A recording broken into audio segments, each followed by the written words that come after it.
Hi students, it's Mr. Weimann and I'm going to read for you today a story that I wrote, and although this isn't a true story, it's based on a true story that I will share with you after following my reading of this tale.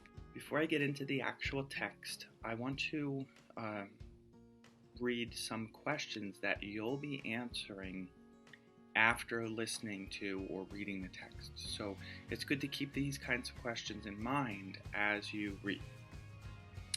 Question number 1. How were the bee and the farmer alike? That means how similar were they? How were their actions different? So how much did the farmer work to save the bee? How much effort was it for him to save the bee? So now you know a little bit about their relationship. The farmer saves bee. How much does bee, and here you have capital B, so it's like the name of a particular insect, a character in the story. How much does bee work to help the farmer's field of vegetables? Is it a fair trade? And that's going to be your opinion, and you'll have to say why you think it was fair or not fair. Why do you think the farmer does not tell his neighbors every detail of the story? So it seems like he keeps some of the story to himself. Why? All right, and here's the story. Long ago, there was a farmer who felt uneasy whenever he saw a bee. He had been stung a few times, and it hurt. He did his best to avoid the yellow and black beasts. One day, the farmer noticed a bee struggling in a shallow bird bath. The bird bath was not deep, and yet the bee would drown if it did not right itself and get to the rim. The farmer looked for something to stick into the water to help the poor creature. Nothing was at the ready. So the farmer made a decision.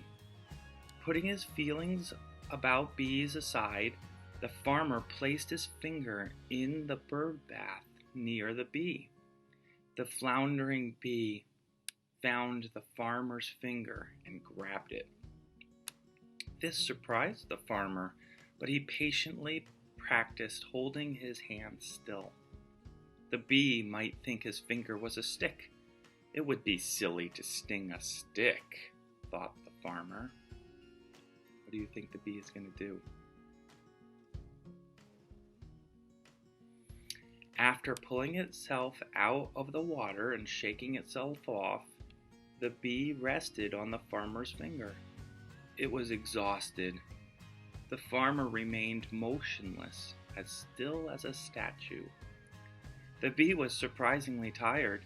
It just sat there for what seemed to the standing statue like a very long time. Finally, the bee did one last shake and began to walk around on the farmer's finger. If this gave the farmer anxiety, what happened next really shocked him. The bee said, "Thank you very much, Mr. Farmer. You saved my life. Now I am going to help you." The farmer's tongue seemed to have swollen inside his mouth. He could not utter one word.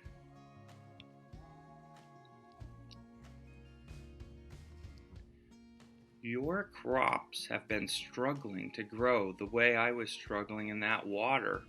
Some years they do okay, but others they seem to drown in the dirt, never producing a fruit. The farmer, getting over his initial shock of the bee, thought about the bee's words. He was right. There hadn't been a truly successful yield for a very long time. "Here is what I will do for you," the bee continued. "I have a very large family. I am going to have my brothers and sisters help you out in repayment for you saving my life. You may not know this, but your vegetable plants need to pollinate." The farmer looked lost. This is when pollen from a flower's anther is transferred to the stigma. The farmer looked at the bee in wonder. His teacher continued, "Pollination happens many different ways. The wind can blow pollen from the anther of a flower to the stigma. A falling leaf could rub against the anther and then brush a stigma. But the main source of pollination is bugs. How do you feel about that? How do you think the farmer feels about that? This sent shivers up the farmer's spine. Bees made him nervous, but the word bugs creeped him out. How could they pollinate? My brothers and sisters can easily fly over your entire field, resting on each and every flower briefly. We would knock the pollen about and cause it to stick to the stigma, thereby pollinating your whole crop. At last, the farmer found his tongue. You would do that for me? Before you think us completely selfless, you should know that my brothers and sisters would like to collect some of the leftover pollen that is not used to pollinate. Without even thinking, of course, take as much as you like. If what you say is true, there ought to be much more than necessary. The bee didn't skip a beat. There is. Nature makes way more pollen than necessary to help flowers pollinate. However, like I said, and you have witnessed, without bugs, flowers are dependent on the wind or a falling leaf. The farmer thought aloud. It can be breezy, but the really windy times of the year are before flowers bloom and after harvest. Also, with no trees near my crops, there would be no falling leaves or anything else for that matter. I can see that I definitely do need your help, and my family will be happy to oblige. We use the pollen in our hive. How do bees use pollen?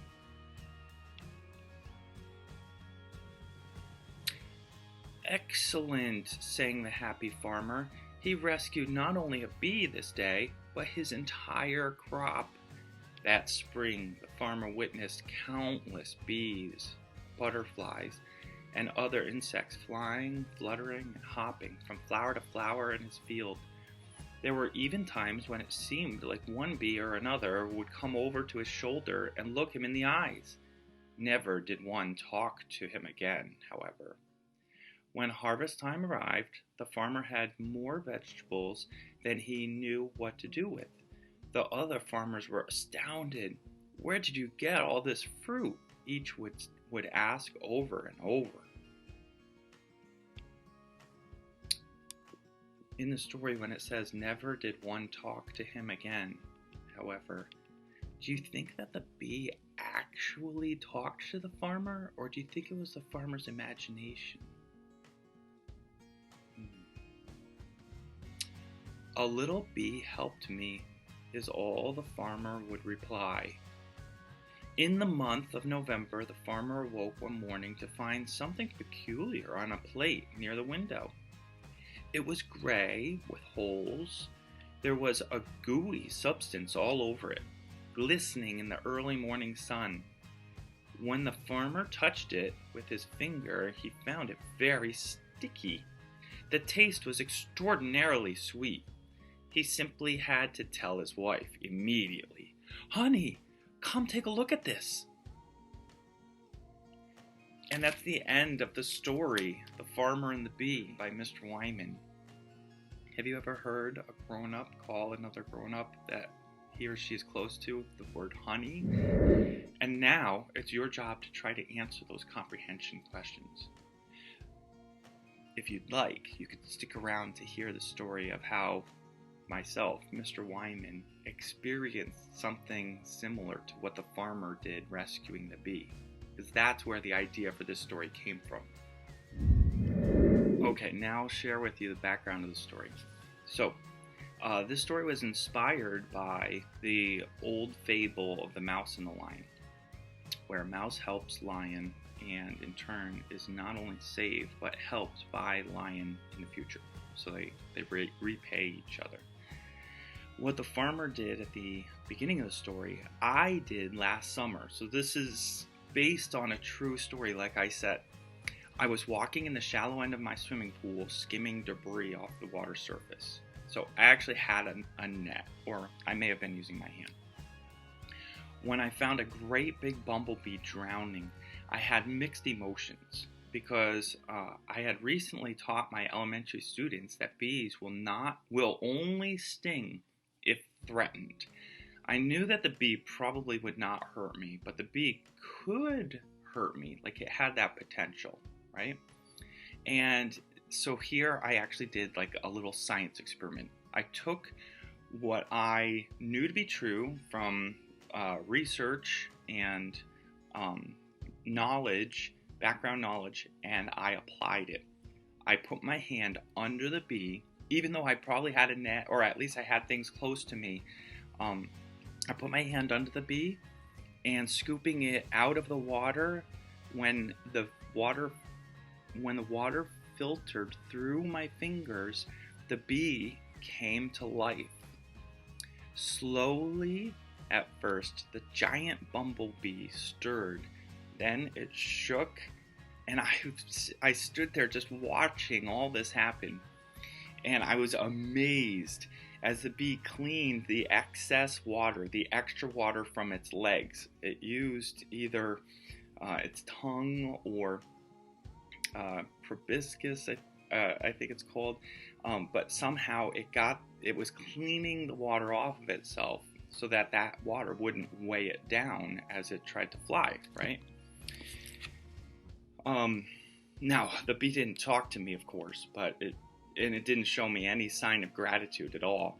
But just being able to witness this beautiful babe of nature, this experience, return from the dead because of my help, was reward enough. I have lots of flowers all over my property, and bees are everywhere all the time. They are always busy and never bother me or my family. This was a day when I had to put it to the test. My curiosity was rewarded, and my hypothesis proved true. Finally, the bee didn't bother me at all. I didn't get stung or anything. Finally, I wanted to share a story of the helpfulness of bees because the honeybee is threatened by farming. Pesticides harmful to bees are used on crops. I wanted to introduce the fact that bees are actually helpful regardless of their potential sting. And there's so many lessons to be learned from this story, but basically, even if something or someone has the potential, the ability to hurt or bring pain or harm you, don't assume that that's going to happen. Give them the benefit of the doubt, and if you're nice to others, they could potentially be nice to you. They aren't always. Sometimes they are ungrateful. So, I hope you enjoyed the story. I hope you enjoyed my backstory, and good luck answering those questions.